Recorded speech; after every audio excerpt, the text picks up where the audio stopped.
Nous sommes sur la ligne de départ, nous avons les exigences physiques, les instructions techniques, et donc c'est effectivement le préalable au coup d'envoi de la saison dans quelques jours, voire quelques semaines. Allez, reste bien aligné, super. Un premier test de sprint qui correspond à 2 fois 40 mètres à réaliser en moins de 6 secondes. 5,82, parfait. Et un test aérobie qui est le SDS, qui est un enchaînement de 3 blocs de 3 fois 5 courses.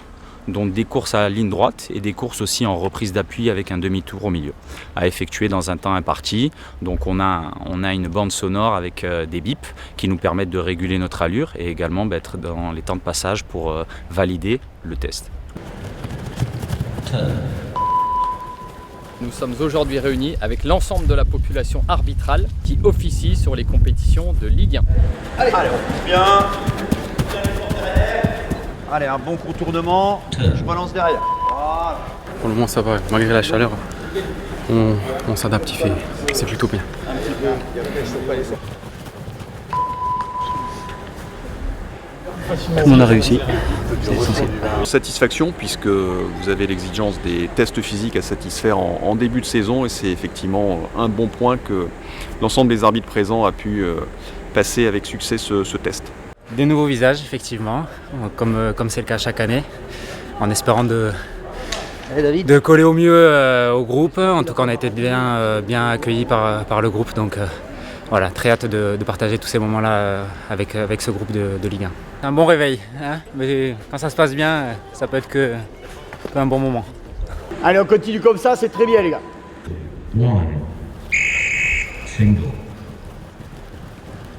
Des évolutions majeures en matière de loi du jeu, dans la continuité de ce que nous avons vu à la Coupe du Monde, des nouvelles dispositions qui consistent à accélérer le rythme du jeu et notamment l'exécution de certaines remises en jeu, les rentrées de touche, les coups de pied de but, les procédures de remplacement, les soins accordés aux joueurs sur le terrain. Voilà, on est complètement dans cet état d'esprit avec bien évidemment des priorités techniques qui sont données aux arbitres sur le fait de pouvoir être facilitateur de jeu et de pouvoir protéger l'image du jeu en étant ferme aussi sur les comportements déviants comme le sont la contestation et les éventuelles simulations. La direction de l'arbitrage a accueilli il y a quelques semaines maintenant Benoît Bastien en qualité de directeur technique adjoint en charge de l'arbitrage en Ligue 1, Ligue 2, Ligue 3.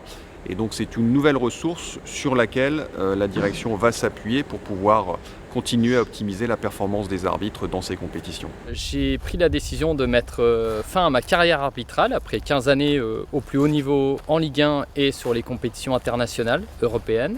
Et aujourd'hui, je suis donc devant vous dans un nouveau rôle, celui de directeur adjoint en charge des arbitres du secteur professionnel en Ligue 1, Ligue 2 et en Ligue 3. L'idée c'est de pouvoir profiter de son expérience, de son expertise dans le cadre de la dynamique qui a été initiée maintenant depuis presque 4 saisons au sein de la direction de l'arbitrage et je suis particulièrement confiant sur l'apport que Benoît pourra avoir auprès des arbitres des compétitions professionnelles masculines.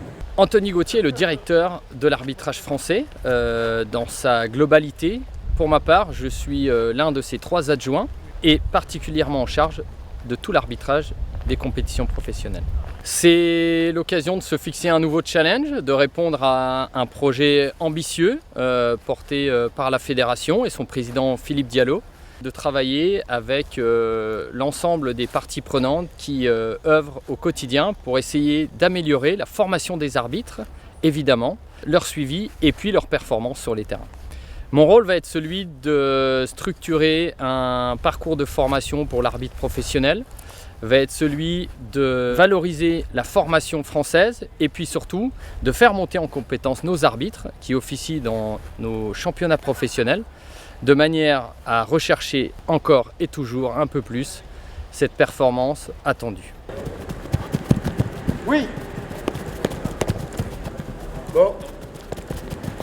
Oui. Alors la formation, ce qui nous anime aujourd'hui, c'est d'individualiser très clairement les contenus de formation et le suivi de chacun des arbitres. L'objectif n'est plus de délivrer un message uniquement collectif, mais de rentrer en profondeur dans les réels besoins de chacun des arbitres. évaluation des compétences, suivi de la formation, suivi des contenus, adaptation de ces contenus à chacun d'entre eux. L'objectif est de permettre à chaque arbitre de pouvoir progresser là où il en a le plus besoin. Nous souhaitons renforcer évidemment les points forts de chacun pour en faire des points d'excellence, mais surtout aussi appuyer là où il y a la plus grosse marge de progression pour chacun d'entre eux. Que ce soit dans la prise de décision, que ce soit dans la lecture du jeu, que ce soit dans le contrôle d'un match ou dans ses postures et sa communication et sa manière de transmettre calme et sérénité sur un terrain, ainsi que la confiance qu'il est nécessaire d'avoir dans cette fonction. Allez, let's go.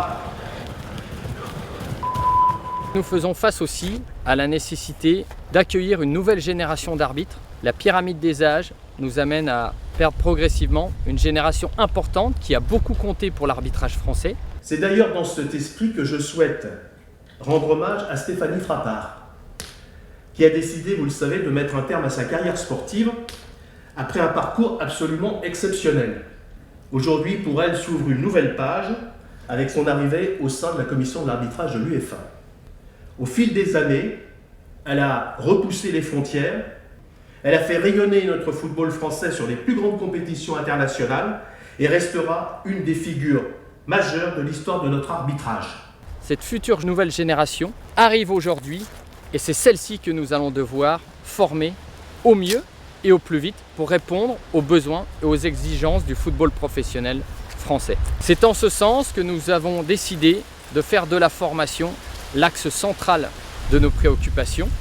L'objectif à court terme, c'est de pouvoir permettre à chacun d'identifier ses besoins personnels en termes de compétences à développer et à moyen et long terme de pouvoir amener les meilleurs d'entre eux jusqu'au plus haut niveau international pour continuer encore et toujours à faire briller l'arbitrage français sur les plus hautes sphères mondiales et les plus grands terrains du monde. Les priorités sont celles qui vont toucher évidemment au respect de l'équité sportive qui nous anime avant tout.